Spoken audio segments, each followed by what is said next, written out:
অন্য কমিশনের মতো নয়।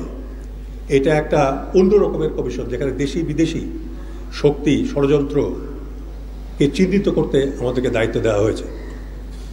কাজেই আমরা কিছু বাড়তি বিষয় আমাদের জন্য আমরা এক্সপ্রেস করেছি, করব চিঠির মাধ্যমে। সেটা হলো আমাদের নিরাপত্তা, ব্যক্তিগত এবং পারিবারিক, ট্রান্সপোর্টেশন সুবিধা, সাচিবিক সুবিধা, এবং আমরা কোথায় অফিস করব সেই সুবিধাগুলো এবং মনিটরিং ইমপ্লিকেশন কী আছে সেই বিষয়গুলো আমরা সব তুলে ধরবো। এবং আমাদের মর্যাদা, আমি বলেছি যে এই কমিশনের যিনি সভাপতি, তার মর্যাদা হতে হবে একজন অ্যাডভাইজারের সমান, মর্যাদায় নয় সমান অ্যাডভাইজার হতে হবে। কারণ হলো আমাদের ডিল করতে হবে দেশি বিদেশি মানুষের সঙ্গে, কাজেতে সমমর্যাদা থেকে যেন আমরা সেটা ডিল করতে পারি। এবং আমার সঙ্গে যারা সদস্য রয়েছেন তাদেরকে আমরা অ্যাপিলেট ডিভিশনের, সুপ্রিম কোর্টের অ্যাপিলেট ডিভিশনের জাজের মর্যাদায় অভিষিক্ত করার জন্য আমরা আবেদন জানাবো। এবং এই সবগুলো হওয়ার পরেই আমরা আমাদের যে নেক্সট যে মিটিং, সেই মিটিং আমরা অনুষ্ঠান করব ইনশাল্লাহ, এবং সেদিনেই আমরা স্টেটমেন্ট নেওয়া শুরু করব। আমরা আশা করব আপনারা আমাদেরকে সহযোগিতা করবেন, এবং এই সবগুলো হওয়ার পরেই আমরা আমাদের যে নেক্সট যে মিটিং, সেই মিটিং আমরা অনুষ্ঠান করব ইনশাল্লাহ, এবং সেদিনেই আমরা স্টেটমেন্ট নেওয়া শুরু করব। আমরা আশা করব আপনারা আমাদেরকে সহযোগিতা করবেন, এবং প্রত্যেক মিটিংয়ের পরে যদি প্রয়োজন হয় আমরা আপনাদেরকে আগে জানাবো, এবং যে বিষয়গুলো আপনাদেরকে বলা উচিত, জাতিকে অবহিত করা উচিত, আমরা সেই বিষয়গুলো জাতিকে অবহিত করব, যাতে সবাই জানে যে কেউ, আমরা অন্ধকারে কাউকে রেখে আমরা কোনো কাজ করতে চাই না।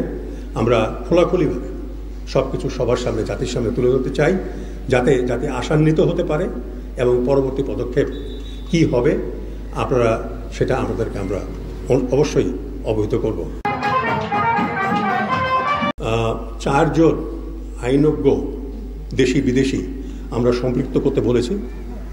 সেটা হলো যে বাংলাদেশের একজন সিভিল এবং ক্রিমিনাল ল এক্সপার্ট, আর একজন মিলিটারি ল এক্সপার্ট, এবং তিনি যদি আন্তর্জাতিক ল সম্বন্ধে এক্সপার্ট হন সেটাও ভালো কোয়ালিটি। আমরা 2 জন বাংলাদেশ থেকে আমাদের এই কমিশনের সঙ্গে অ্যাটাচ করতে আমরা প্রধান উপদেষ্টা দৃষ্টি আকর্ষণ করব চিঠির মাধ্যমে। আর একটা হলো, যেহেতু বিদেশি শক্তিকে আমাদেরকে আইডেন্টিফাই করতে বলা হয়েছে, কাজে এই বিষয়টা আন্তর্জাতিক হয়ে গেছে।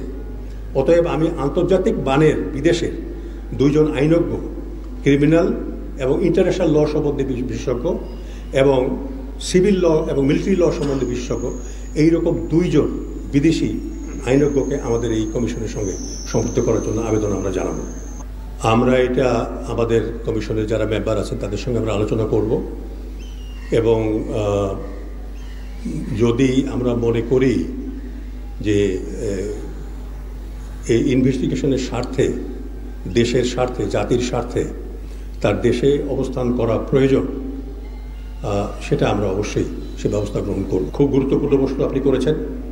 আমরা পুরো দেশকে আইডেন্টিফাই করতে চাই না, আমরা নিরপেক্ষভাবে, নির্মোহভাবে আমরা অগ্রসর হতে চাই, এবং সেটা করতে গিয়ে যারা যারা দায়ী হবে দালিলিকভাবে, সার্কামস্টেন্সিয়াল এভিডেন্সের কারণে, এবং বিভিন্নভাবে মিডিয়াতে যেভাবে এসছে, তখন সেই বিষয়ে আমরা মতামত দেব। 2 হলো যে যেহেতু দেশি বিদেশি ষড়যন্ত্রের কথা বলা হয়েছে, তার একটা পার্ট হলো যে আমাদের দেশের অনেকেই হয়তো এই কমিশনের জিজ্ঞাসাবাদের সম্মুখীন হবেন। এইসব ব্যক্তি 5 আগস্ট যে বিপ্লব হলো, সেই বিপ্লবের পরে দেশ থেকে তারা চলে গেছেন। আমরা জানি এতটুকু যে দেশে দায়ী, তারা কোথায় আছেন, কোন দেশে আশ্রয় নিয়েছেন, সেই সব দেশের সঙ্গে আমরা, আমাদের যে ফরেন মিনিস্ট্রি আছে, পররাষ্ট্র মন্ত্রণালয়, তাদের মাধ্যমে আমরা যোগাযোগ করব।